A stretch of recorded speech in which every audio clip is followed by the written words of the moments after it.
Good evening, cricket fans, and welcome to Sock TV and the Spot On Hose and Fittings Clubhouse on this amazing Thursday.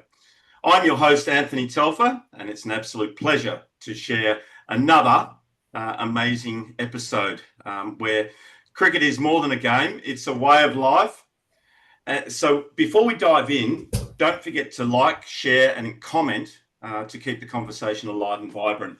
The Clubhouse isn't just about cricket. It's a space where we celebrate the game, relive the highlights, and share stories from teammates, opponents, and umpires over a cold beer or a soft drink. So whether you're a grassroots cricketer or an international star, there's something here for everyone. And this podcast is proudly brought to you by Spot On Hose and Fittings, specialists in hydraulic hose and fittings for the mining, manufacturing, agricultural, industrial, and construction industries. So make sure you tell Jeff and Ben Charlesworth that Telf and Walshy sent you. And as always, I'm joined tonight by great mate and Aussie broadcast legend, Peter Walsh. Walshy, last week, Greg Demore in the Clubhouse was absolutely amazing. We had the Harrow tour with 20-odd tourists, and we played some cricket. We found out a little bit more about Johnny Muller. It's been an amazing week. But I also want to give a shout out before we get going to two men's health organisations that we've aligned ourselves with, because next week, Men's Health Week hits Australia. So I want to have a shout out to the IF Project and Clint Hoffman from Queensland, and also Blooming Minds from WA, who are major sponsors of the Sandgropers cricket franchise, which is hitting Mildura in September. So big shout out to those two people. But Walshy, your week? Week's been good. Some sadness, and we won't go deeply into the sadness of losing friends, but it does appear as if sometimes when the phone rings and you look at it and you think, I haven't heard from so-and-so for a while, it can be bad news. So that message that you like to deliver, and I'm sure our guest this evening would deliver as well, is pick up the phone and ring someone and have a chat to them, and just make sure you're not a doctor. You haven't got any clinical analysis that you can throw at them, but you can throw some friendship. And I think that's always good. And coming up with some of the names that we're chasing for down the track when we head towards the big M, and that's Mildura, this is one of the real fun parts of my week. And that is, let's see whether we can trace someone, find them. Are they hiding under a rock, or are they living somewhere where they don't want to be discovered? I hope not, because 9 times out of 10, they've got significant stories to tell. And we're in the, I suppose, the really good situation, Telf, of being able to ask those questions. And tonight's no exception. No exception at all. So, Walshy, as always, as I said, it's good to have you here in the Clubhouse. But tonight we're joined by a true Australian cricket legend in Michael Kasprowicz, as I've been told and learnt tonight. But he was a fast bowler who was known for his resilience, consistency, and heart. And Kasper represented Australia at the highest level across a decade-long international career, 38 Test matches, 113 Test wickets, an average of 32. Test debut at the Gabba in '96 against the West Indies, and he's shared the field with players like Taylor, the Wars, Ponting, Warne, McGrath, just to name a few. 43 one-day internationals, 67 ODI wickets, an average of 24, and he played a vital role in that Australia Test victory in Sri Lanka and India in 2004.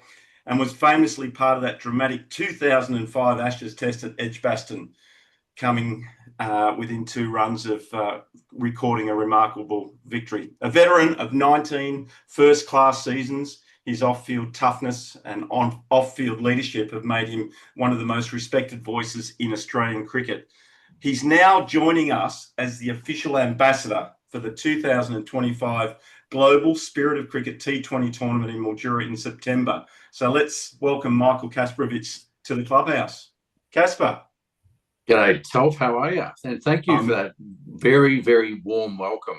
I'm not sure my mother speaks that highly of me, but thank you so much. Look, it's amazing what happens when you type in Google and all the information comes up. But quite a remarkable journey that you've had.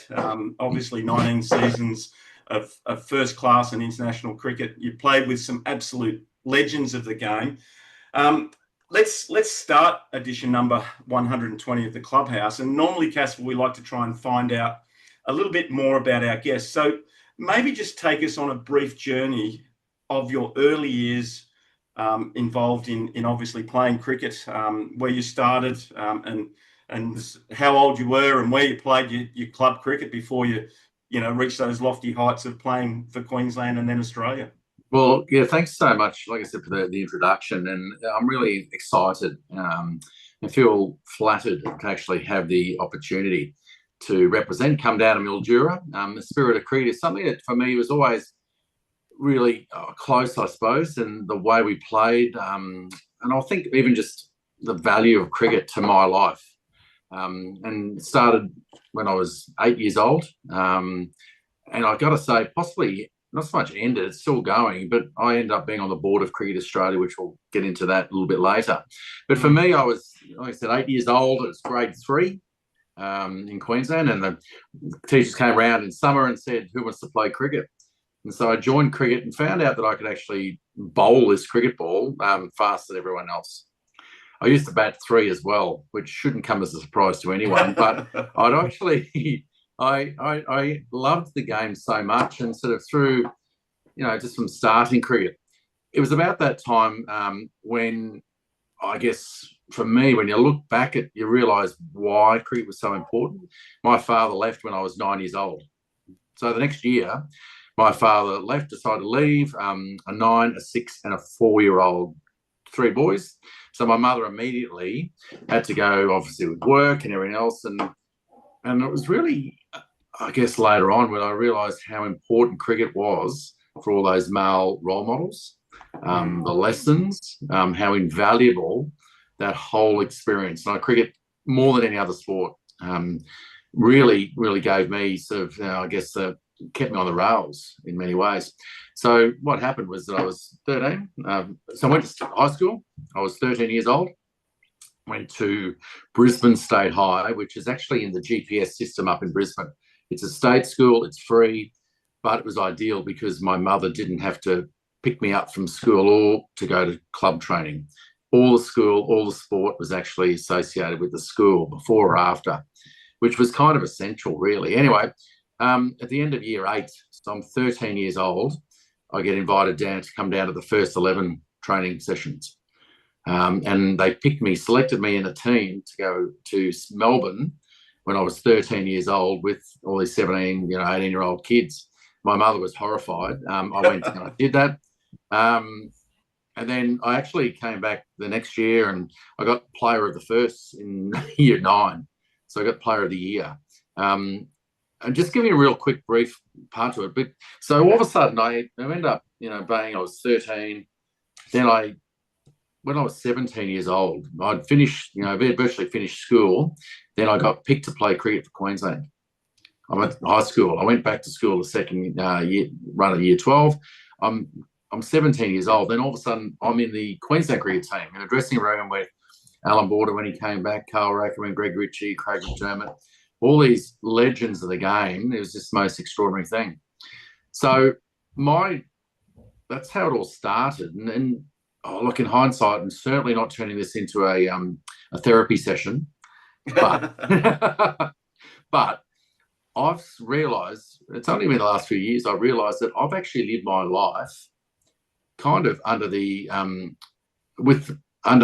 impression, other people's impression of who Michael Kasprowicz is, because I had to be, when I was 9 years old, I had to be the man of the house, and when I was 13 years old, I had to be more adult, because I'm in the first 11 at high school the whole way through. And then I'm 17, and then all of a sudden I'm in the Queensland team. I'm supposed to be that, right to the point where I guess I was the first fast bowler ever. That's that's while he's got to go to bed now. That's his alarm clock. I just threw it out the door. Is that right? It's live here, so you're going to get all of those unexpected noises and sounds. But keep going. But I love it. And that's the thing. So I've actually, I suppose I guess I've lived my life, not so much not being me. And I'm not saying with regret or anything. It's just been bloody awesome living the dream. But I've realised that I've actually grown up feeling like you had to be something the whole way through. Yeah. Yeah, I get that. And look, as a 17-year-old, and you talk about those guys that were in that dressing room or the change room when you first played with Queensland, you would have just been pinching yourself looking around the room and, you know, seeing people like Greg Ritchie and Alan Border and Carl Rackham and a host of others, no doubt. That must have been an amazing experiences for a 17-year-old. Yeah, and these are the days before mid-strength beer even. I wasn't So, and I guess sponsors being Forex, I think Powers came in the following year. But the other little cool thing was we were sponsored by Benson Hedges. And so I reckon one of the first training sessions I've gone down there, and it's almost like a pallet of special filter cigarettes in the middle of the dressing room. And everyone's, you know, Benson Hedges reps there and saying, oh, help yourself. There's a sports bag. A yellow sports bag, Benson Hedges, Sheffield Shield on it. That became my school bag. And then the other thing was, I just sort of, not that I'm not a smoker, I never have been or anything like that, but I got to say that I did take a couple of cartons of special filter cigarettes because they became pretty good bargaining tools in the schoolyard. Wonderful stuff. And just one last comment from me before I throw to Walshy. We had... you speak about alcohol and cigarette sponsorship in the early days of cricket. We had Dougie Walters in Mildura last year, and you know he's a crowd favourite, and I'm sure you've done functions with him before. But he obviously talks about the amount of cigarettes and beer that were available for the cricketers as part of, I guess, their payment for playing cricket. Well, it had to be. I guess that was you know, the give and take, and I guess, and maybe like all jobs, you know, every job has a shit factor. Having to smoke and drink at copious amounts was probably the shit factor back then. Yeah, exactly right. Walshy, over to you. Michael, as a youngster and you are picked in the squad, you weren't picked as a fast bowler, or you were? Yeah, was that what you really wanted to do? Did you make that decision when you grabbed a ball that had been used by a lot of those that had been training and ran in and bowled? When did you know you'd been struck by the disease that would look after you for such a long time of how to bowl fast?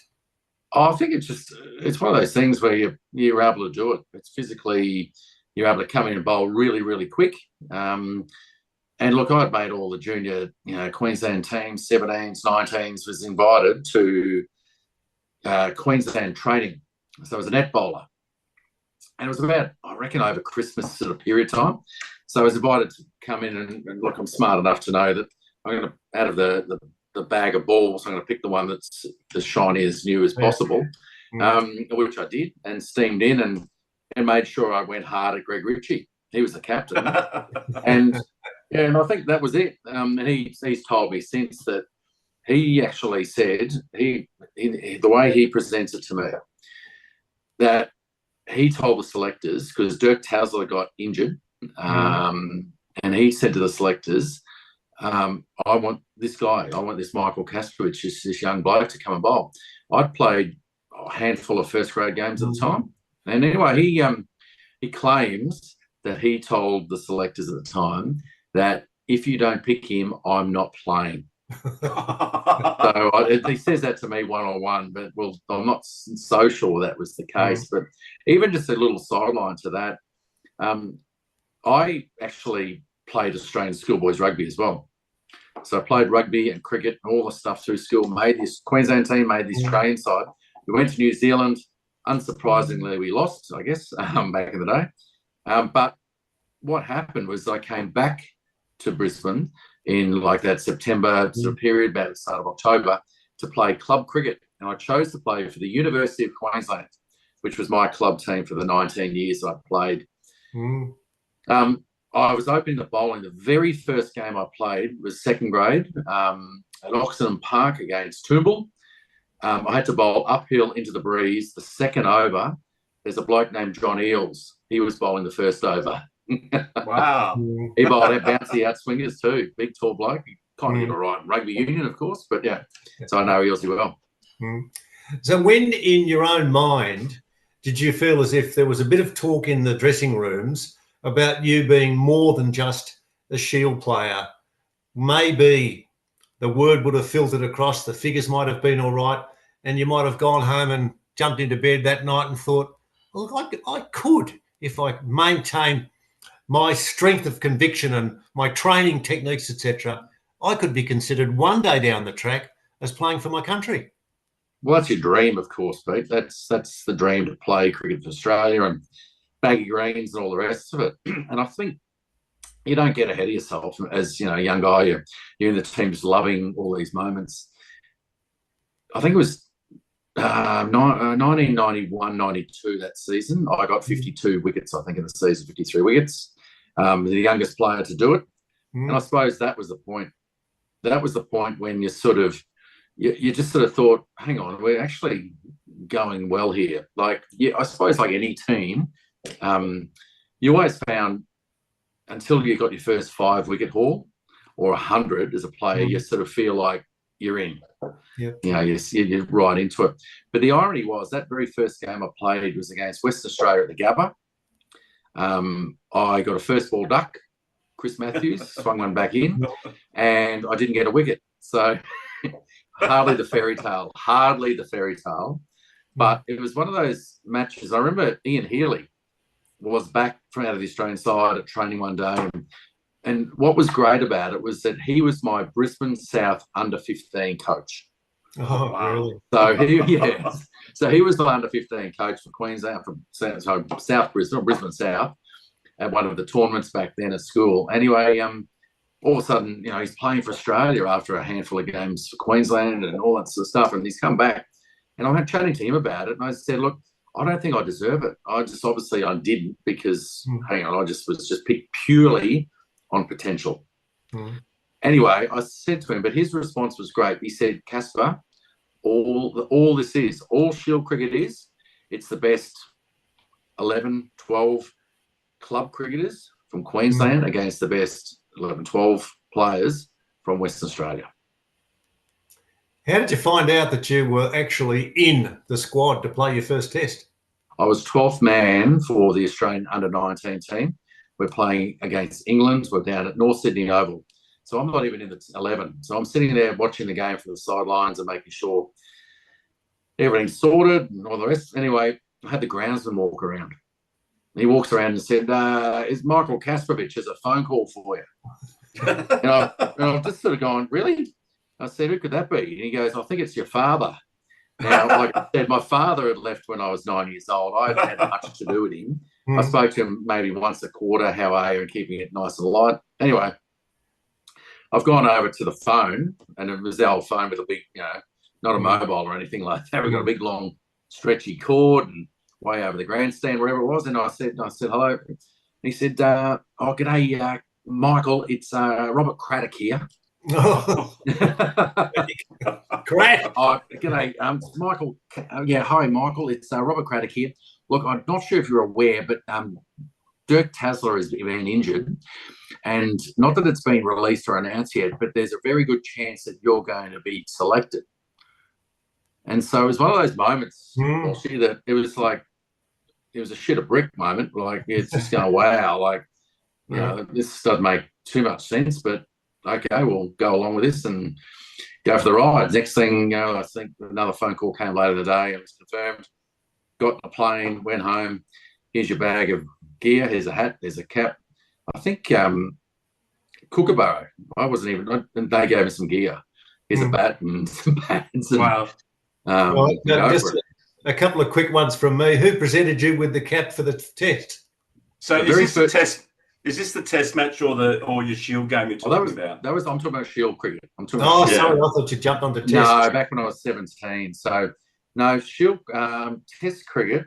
I'm not well, even just coming back to the Shield cricket, even when I was playing in the team, you had to, that first year, the first couple of years, I reckon, it was always like a Monday morning, you'd club to club cricket, but the Monday morning, they'd announce the Sheffield Shield team for the following week. They wouldn't ring you, they wouldn't call you. You found out by reading it in the Courier Mail. Wow. So you'd go down to the Servo or wherever, the petrol, to the newsagent to buy the Courier Mail to see if you made the team. That's how far it's all come. With regards to Australia, I can't remember. It would have been a phone call somewhere. I don't know where. I'd played for Australia the year before in a couple of one-dayers against Yep. West Indies, and I think Pakistan might have been there. Anyway, Sri Lanka. Anyway, what was classic with that one was that Bob Simpson was the coach. And sort of at the time, hearing all the stories about the way he trained and prepared and the high catches on the fence, and if he knew you'd been out the night before, how many catches and any more catches he used to make you catch. So I'd sort of been around, like I said, had some success at Shield cricket. And I guess that's the other thing, was thinking about Test cricket. All Test cricket is, same analogy, the best Shield players or state players from Australia against the best players, county players from England. Yeah, fair call. And we should send a happy birthday to Mark and Steve Waugh, who both clicked over the 6-0 during the week. And the reason for me throwing that in, Michael, is you'd have so many memories of so many people that you've played with as an Australian, but against with other countries, that there'd be some good parties and some good stories that would be told when you get together. Yeah, it is. And actually, it really is. I'll give you an example. We're up in North Queensland last weekend for the Bulls Masters. Now, I started with Jimmy Marr, the Bulls Masters, 15 years ago. Group of ex-players with the supporters we've had. Over 15 years, we've raised over $5 million. Oh, wow. And that's gone to regional Queensland, in regional centres, but also charities. So we've managed to raise that much money and donate it and all that. It's been extraordinary experience. Anyway, this is the third year that we've done it up in Cairns. We do a lunch, and it was called Remembering Roy. Oh, wow. Great mate of ours, highly involved, just one of the best. Anyway, we have this lunch, and we've had over the years Adam Gilchrist, first year I think it was Gilly, Peter Moody, Black Caviar trainer, William Matthews. They all spoke individually. They would have been ideal on their own. All three interviewed fantastic. Pat Rafter last year, along with Gregory and Chappell, and this year we had Simon Black, who's actually a neighbour of mine, lives down the street. And then also we had Mark Waugh came up, interviewed Sam Kakovich as well. He was there. But what was great, when I say about the stories, one of our supporters, Chris Gleeson, got a big refrigeration company here in Queensland, goes really well. He's a good supporter and great bloke. I roomed with him this trip, but he was sitting opposite me at lunch. Not at that lunch, but the following day we take our supporters to lunch. Sitting there, and I'm sitting next to Alan Border. I've got Ian Healy, 2 people away from him, and Adam Gilchrist was up there as well with his, I think it was Jaguar Land Rover, and they timed it, their trip to be part of ours. Right. And then all of a sudden, Chris said to me, he said, Kasper, I said, how was your day? He said, Kasper, I had the best day. He sat there with a glass of wine. He said, listening to you guys, just chatting and talking and your stories and all that. It was just extraordinary around, and it's not fake. It's like anyone, like exactly what's going to happen in Mildura when people get together. I think that's the beauty of it. And certainly people they could be the same stories. We're rehashing stuff, but it's that getting together and talking, sharing. It's such an invaluable piece of the game. Yeah, so we do, isn't it, Telf? Exactly right, and we do it once a week here in the clubhouse, but we're always on the phone chatting with all of our mates. You mentioned something that caught my interest there when you said you were playing a game of cricket against John Eales, Kasper, and with him. I was with him. Oh, with him. Okay, so obviously a rugby player for Australia. For those people that don't know who John Eales is, but more importantly, you grew up at that time when a lot of sports people did both sports, whether it be AFL and rugby and cricket, right? And one of the people that comes to mind, and I know that we've had this discussion before, is Jamie Siddons, and you played when he played that one game in Pakistan. Maybe share a story with our listeners, because I know a lot of people out there have some great memories of Jamie Siddons, and obviously you were there when he did play that one game for Australia. No, I wasn't actually on that Pakistan tour. Oh, weren't you? No, was that when Damien Fleming got his hat trick on debut? And yes, we haven't heard the end of that to this day. But but more importantly, though, it was a time when you could play both sports and get away with it. Yeah. And look, even as a parent, like I did my whole life, I loved it. It was invaluable, I suppose. And the lessons you learn from the different groups, different sports, teaches so much. I think that's where I think Roger Federer came out and said about how he played lots of different sports, and that's what was so good. My son, Ed, he's 18. I'll just put it. He's 6'8". He's not a quick bowler, is he? He's a fast bowler. He actually makes every state team. He comes in, bowls shit quick, and anyway, does all that, and I love it. Just really quickly, he used to get. It was great because he'd get parents coming and saying, "Oh, it must be great, having your dad as a coach. What's the best thing he's ever taught you? What's the best thing he says?" And he used to just say straight, "Well, my dad just says go there and have fun." Yeah. Which is that's the tip. That is the tip. But the other thing too, I'd get told, I said, "Oh, mate, I can see where he gets the fast bowling, from." And I said, the best part, he gets his aggression from his mother. But maybe that's what's correlated, because he's actually signed a 2-year contract down with the New South Wales Waratahs with rugby union. So he's just moved to Sydney. He's moved down to Sydney with their academy program.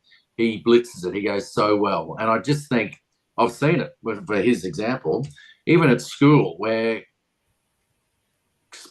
teaching and even school was getting kids to choose. Are you going to play cricket or is it going to be rugby? And it's just the saddest thing, because you're just loving life, you're having fun, and that's the only part. And you don't know, I always said this, you don't know where it'll take you. Keep loving it, having fun, and you could end up playing for Australia in anything. Exactly. So And what stage in your career was it the defeat when you got back from New Zealand with your rugby trip that you decided, I'm not a rugby player, I'm going to focus on cricket? Or was it just a moment where you were selected for the Queensland team? That was it. That was being selected for Queensland. And the funny thing is, I actually played a season of rugby straight after that first season. I went back and played some rugby. I thought, it's pretty cool. I'll just play rugby during the off season, and I broke my elbow. And it was actually my left elbow. So I like to think, look, I won't get sports science involved with it, but maybe that affected my batting. Walshy. I used to be a top order batsman, but all of a sudden something couldn't play straight. Anyway, excuses for losers. I found that for me, and being picked to play cricket for Queensland, I was always far better cricketer. Yeah. And I had something, whereas I was, obviously very good and mobile and, and athletic and doing the rest in rugby. But it was one of those childhood dreams that, growing up, and one day you could play both. How good would that be? Because no one ever has. Yeah, and there's not too many that have played both. Obviously, Jamie played AFL footy. Warnie had a crack at St Kilda, but obviously got the boot, and bless his soul that he did end up, playing cricket and taking that trip to the UK. But in 1996, that was your first Test match. You debuted at the Gabba against the West Indies. It was 96, 97. Yeah, was it 97? Yeah, anyway. I can't remember last week, let alone this. That's okay. It was against the West Indies, and obviously players in that team, Taylor Wars. I think Warnie might have even played. That must have been an amazing experience. McGrath, there you go. And the list goes on. You walked into a star-studded lineup, and once again, you pinch yourself in the dressing room for your first Shield game. That first Test must have been amazing for you.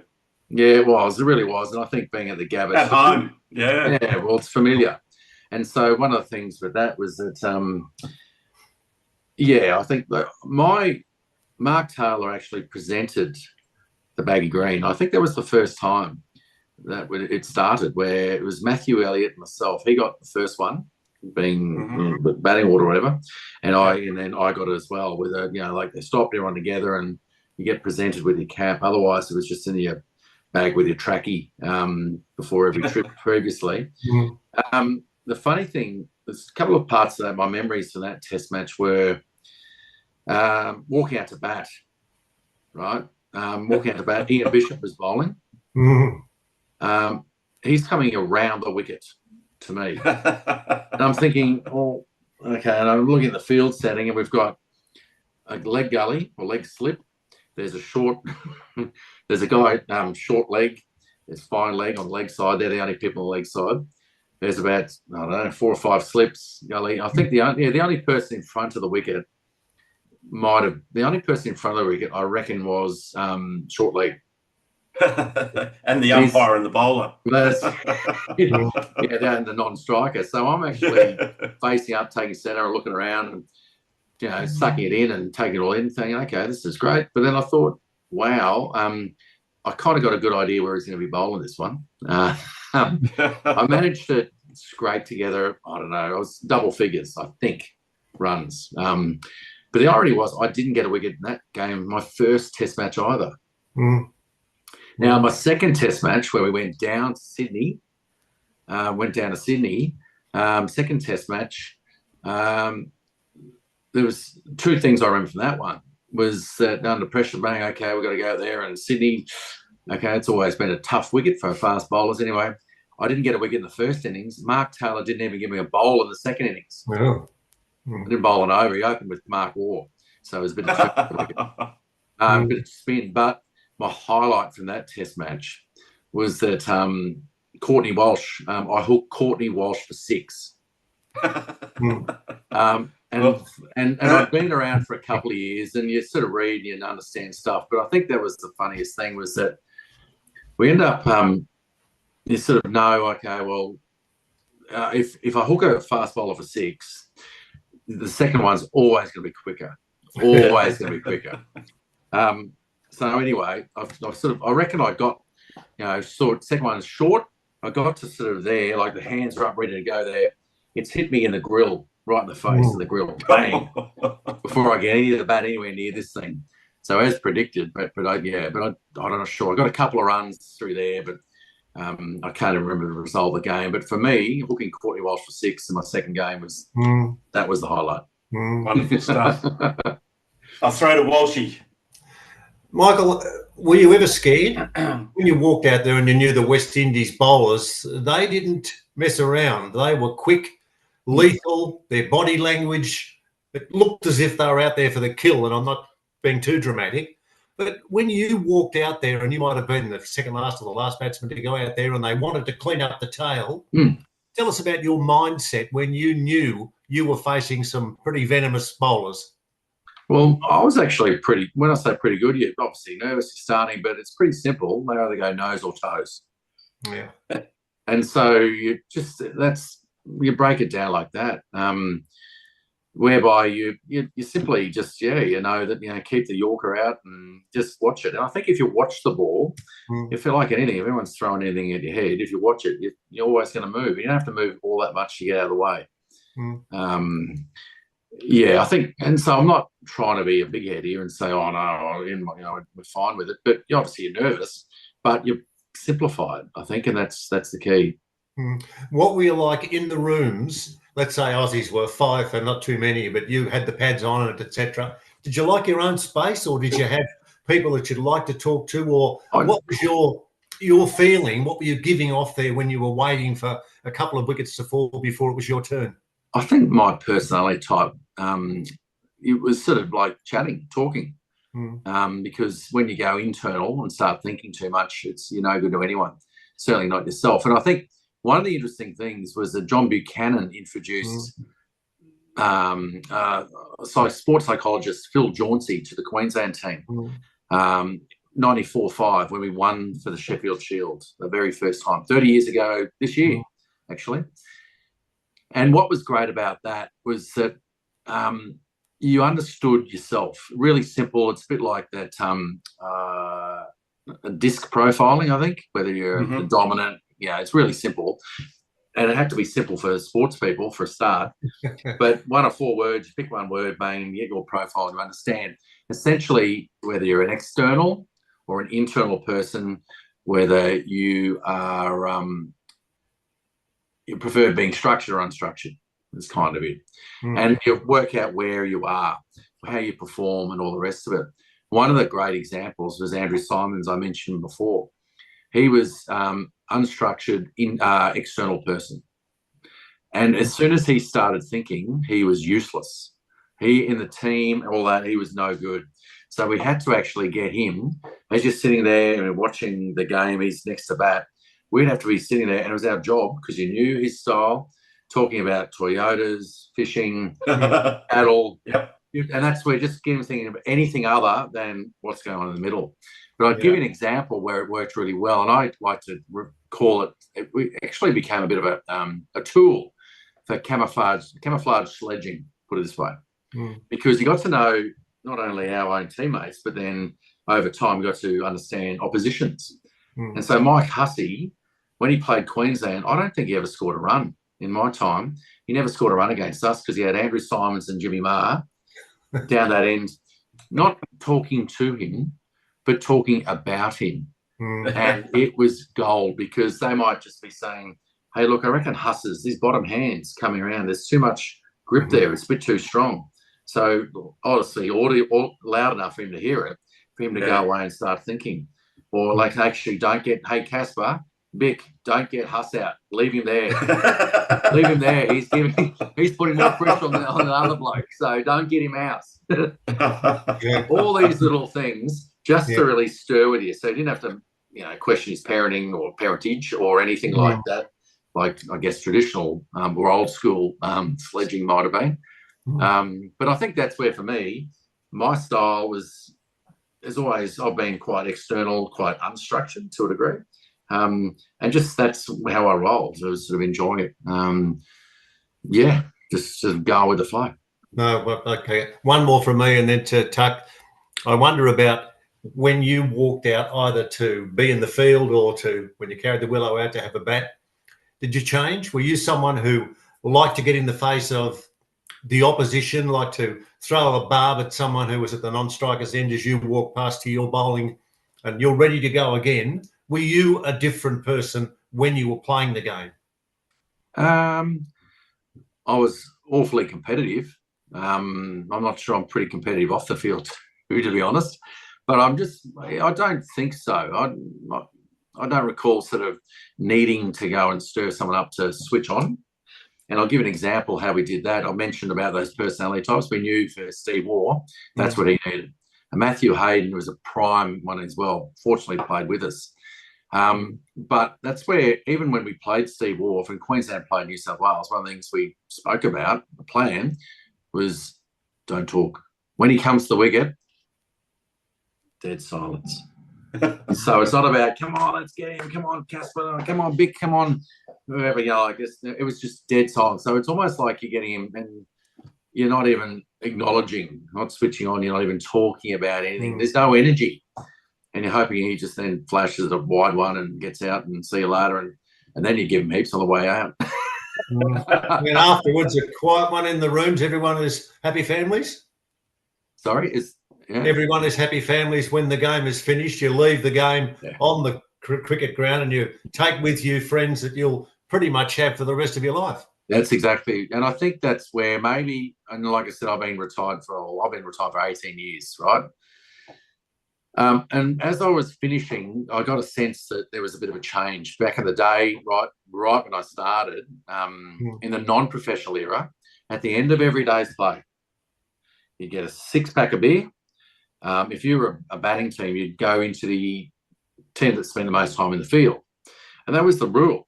You'd have a 6-pack of beer, you'd go into the opposition dressing room, and you'd have a beer, have a chat to whoever, and you'd learn so much about the game.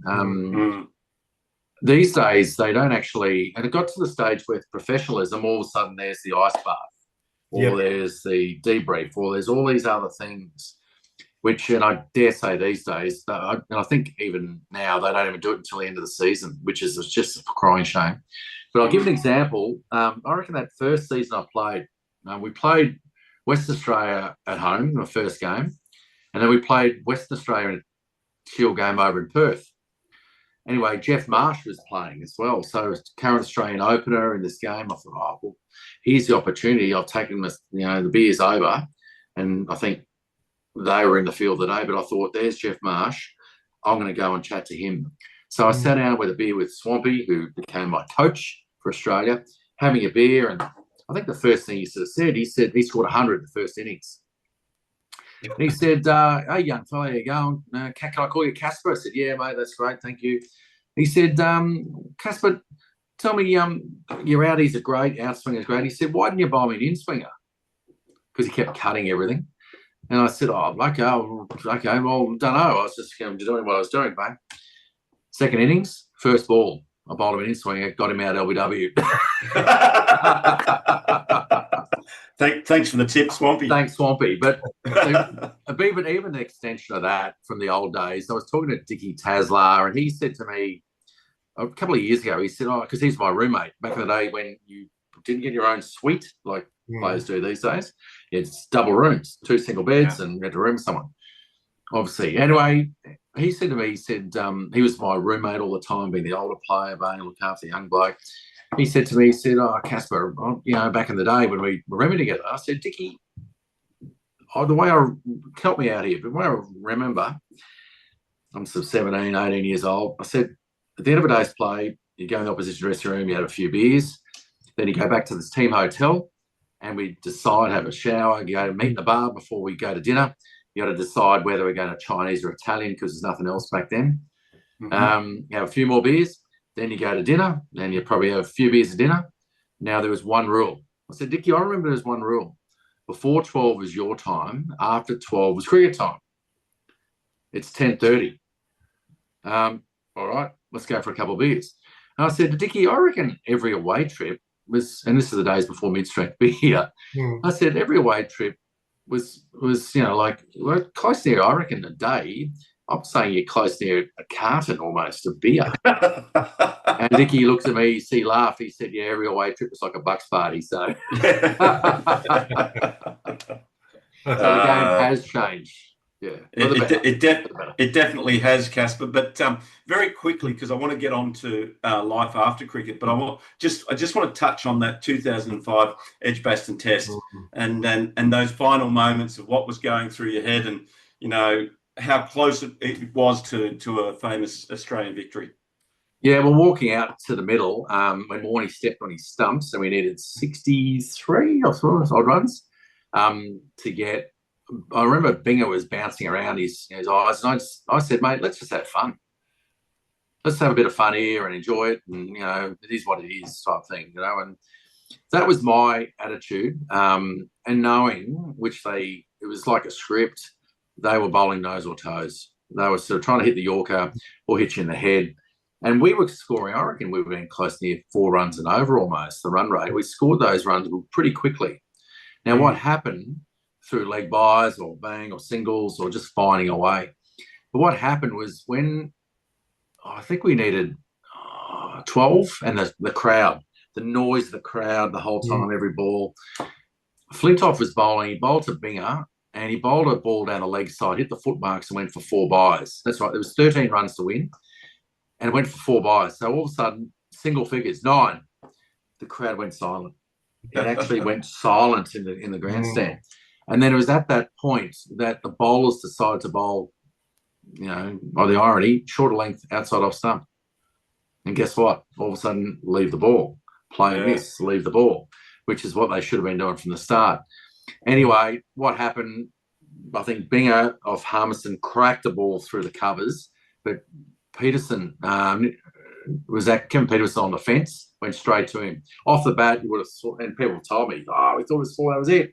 Straight there. I'm on strike. Now, I reckon, can't remember, but it might have been 2 balls or 3 balls, but there's a couple of balls, and it's another short ball, and you're under it or whatever, and but the ball that he bowled that I ended up getting out, or given out, to, was, it didn't feel like it was halfway down. So it appeared fuller, but it appeared all of a sudden in my head. And so out of instinct, I suppose you're throwing hands up like that. And look, I was given out. And so obviously it was tight. The classic thing is, and the line I use here, is that it was a 1 test series that calendar year where DRS, or decision referral system, was not used. They decided, no, we won't use it this year because it was just coming in. Anyway, whilst it would have been the right result, because Hotspot would have picked up that my right hand was actually off the bat and law, I think 34.1 in the MCC laws of cricket or something like that anyway.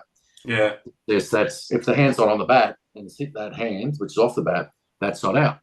Yeah. I joked that it could have been embarrassing for me because if I reckon hotspot was every chance of picking up the wet spot of some shit dripping down my yeah. Great.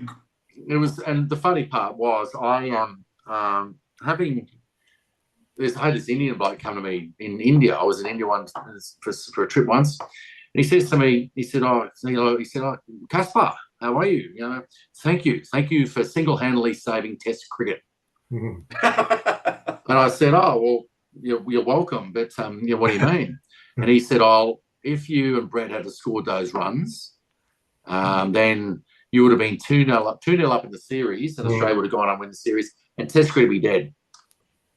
And I thought about that. I thought, well, you know what? You're right, because there was a DVD done of that series, and I think there's 10,000 copies of this. The greatest test was sold. Yeah. All the England players got MBEs, I think, including the bus driver. They gave him one.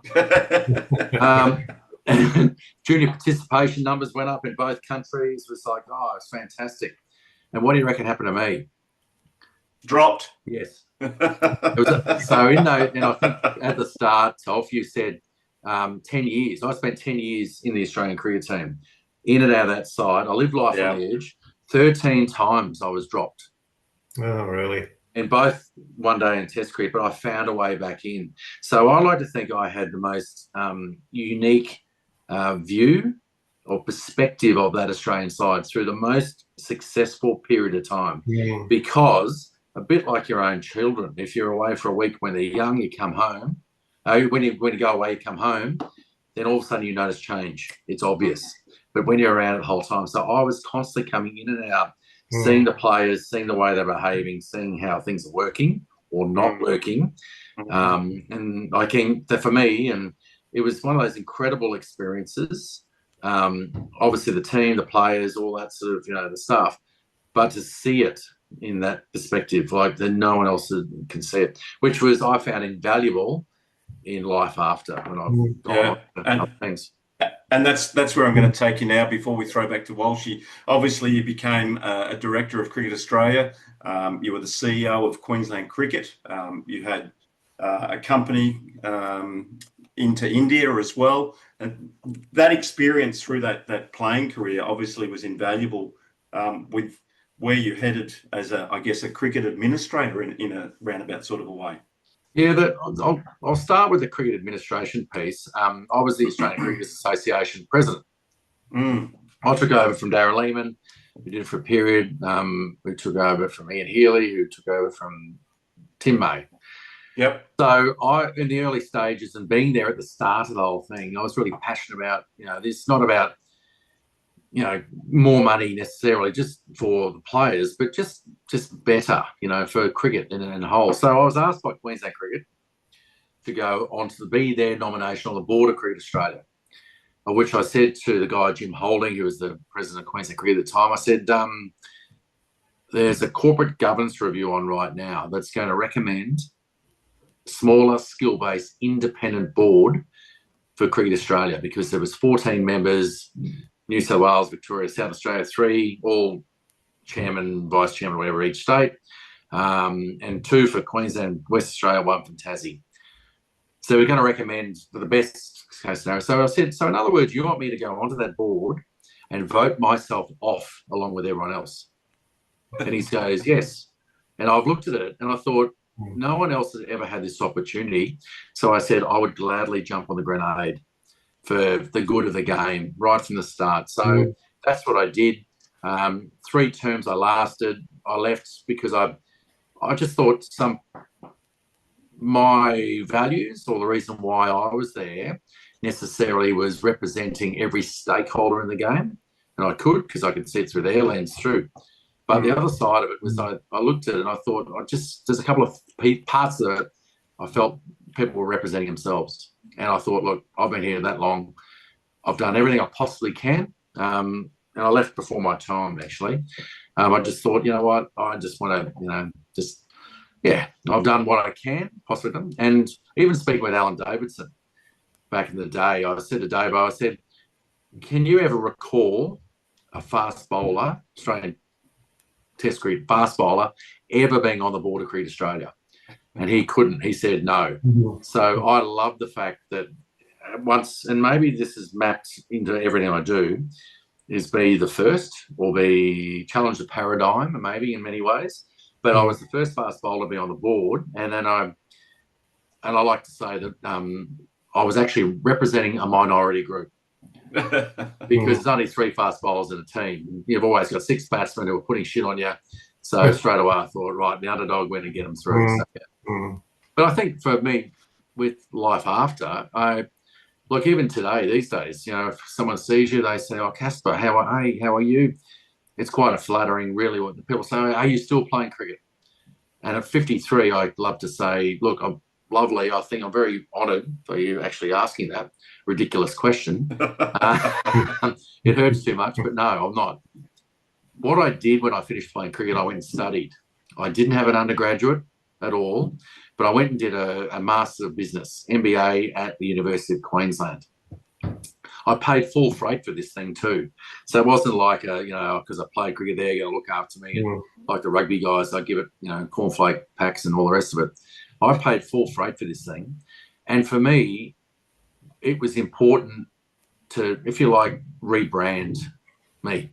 And even when we did this course, I think the first subject was management frameworks, and you had to describe why you're doing this. And there was, a couple of people from Defence Forces or whatever, and generally they're engineers, talking about exploring themselves and furthering and all the rest of it. And I said it's called rebranding for me.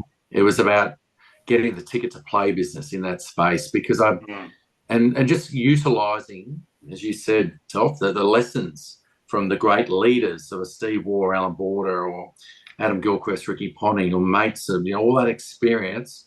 How can I translate, how does that correlate into business?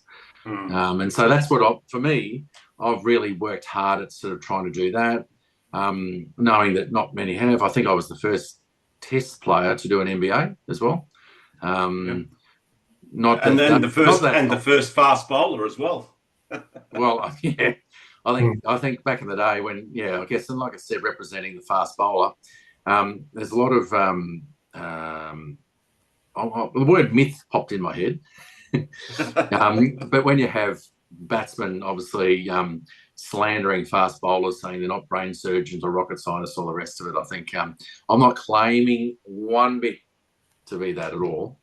But I think when you have certain fast bowlers in history, probably not helping the cause. Yeah.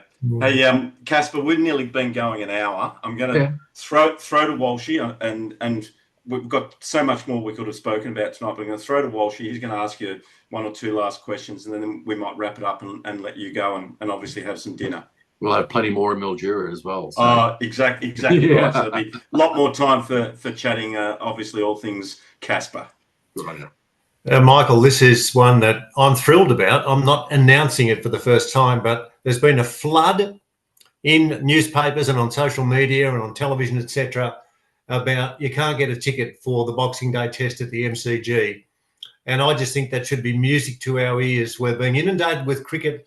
Every orifice in one's body there's cricket coming out of.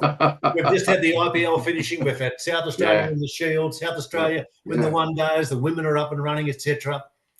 But how reassuring, and what a way for us after I watched the replay of what happened in that stirring Test match that you're involved in with such a victory or a draw for England. But the number of people who made such a noise, and I'm thinking, hey, you think about noise? Why do you get the MCG? And that is a way of people saying, from not just in Australia, but from all around the world, they want to be here for the real deal, and that's Australia versus England. Absolutely, Walsh. And I think that's the best part. People will say that it's kind of confusing with the 3 different forms and what's going on, but Test cricket is the best. It's always been the best. I think from a player's point of view, we've always seen that. I think not only just the quality, it's the best test of skill over a long period of time. 20 years this year. since obviously Edgbaston 2005. Mm-hmm. And so maybe, I'm not sure, no one's contacted me yet, whether there's a bit of hoo-ha or we can get in some sort of speaking and go and tell that story 1,000 times. But the thing is that even the Gabba, the first 3 days are sold out. Yeah, it's crazy. That's the second test. So it's just wonderful that we've actually, that we're recognising the importance not only of the history, but also too just of the event. The fact that an Ashes Test match, it's so good, and so we're looking forward to it. Yeah, so am I. Well spoken. Looking forward to catching up to you too. And a lot of POMs will be coming out because a lot of my friends were sitting on the computer at 4 a.m. in the morning trying to get tickets. So no wonder it's sold out. I think Adelaide, the first 2 days are sold out. So it's going to be massive right around Australia. Kasper, it's been an absolute pleasure having you here tonight, and really looking forward to having you on board as our official ambassador for the Spirit of Cricket Global T20 tournament in Mildura in September. A couple of speaking engagements, so people will get to see you in the raw flesh, I guess, uncut. I'm going to be clothed, by the way, so when you talk, you're going to have, at least it's not that cold in Mildura about in September, is it? No. I think it's 20 odd degrees roughly. Good for cricket, uncut. But it's going to be uncut, not yes. In the raw, maybe uncut. Okay. But it's going to be absolutely amazing having you there, and I know that there's 130 odd cricketers that are looking forward to catching up with you and sharing a quiet beer with you in Mildura. Before we actually close tonight, we have to have a promo word from Walshy about our sponsors. So sit back, relax, and enjoy the dulcet tones of Peter Walsh before we sign off. Thank you, Tel. From manufacturing to delivery, wherever you are in Australia, there's only one name that you really need to know. Spot On Hose and Fittings. Based in Wollongong, now with new offices in Newcastle, Spot On is your go-to team for hydraulic hoses, fittings, adapters, valves, and connectors, with delivery available Australia-wide. Here's the best part. You've got on-site testing facilities, so you know you're getting the highest quality every time. Repeat, highest quality every time. For the mining, manufacturing, agriculture, industrial, or construction industries, Spot On is the team to see. Tell Jeff and Ben Charlesworth that Telf and I sent you. Get it spot on every time. And what have you got for us to wrap it up? Because we had a little teaser last week, Mr. T.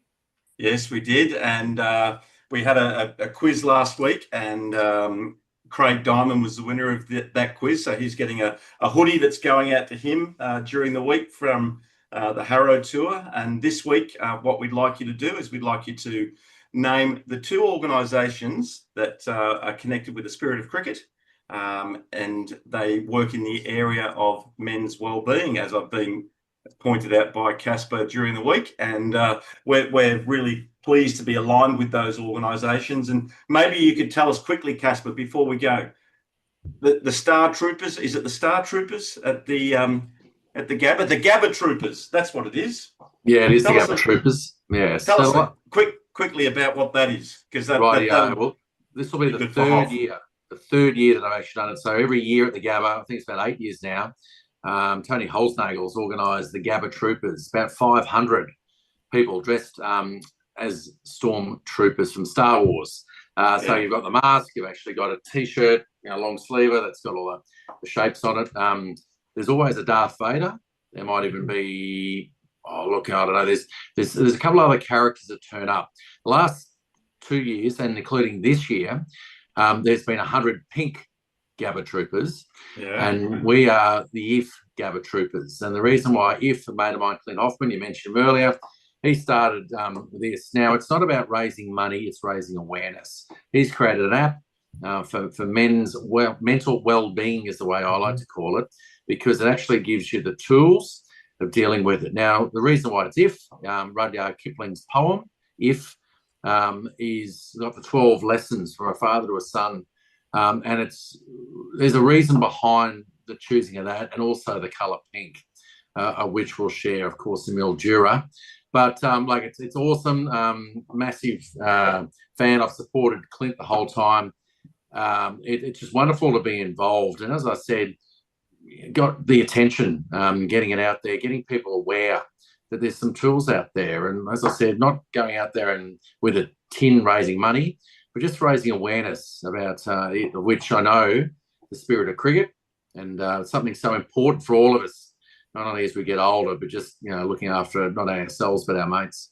Yeah, exactly right. And we'll do it again in Mildura as well. And we're actually got our player draft coming up for our franchise owners, 29th of June. And that draft night sponsored by the IF Project. So make sure you look that up, check out the App Store, and you can download it free. And it's a group of tools that you can work with and obviously help you through, tricky times. So Kasper, fantastic having you here tonight. As always, Walshy, it's an absolute pleasure having you on board and asking all the hard questions to our special guests. So thank you to you both, and we'll catch you all real soon. Looking forward to it. Thanks so much. Wonderful to chat with you, Michael. I'll see you in Mildura. Thanks, Walshy. Good on you. Thank you, guys. Thanks, guys. Hey, brilliant. Thank you. My pleasure. Thanks, Michael. Good to chat and looking forward to catching up. Thanks, Walshy. Are the Nelson twins playing? Are they coming down as well? I don't know. We'll wait and see. Right. We'll wait and see. We're still live at the moment because I can't find the stop button, so that's okay. Anyway, I'm going to hit the X button. That'll cut it, and we'll talk to you real soon. Thanks, guys. Thanks, guys. Thanks, fellas. Talk soon.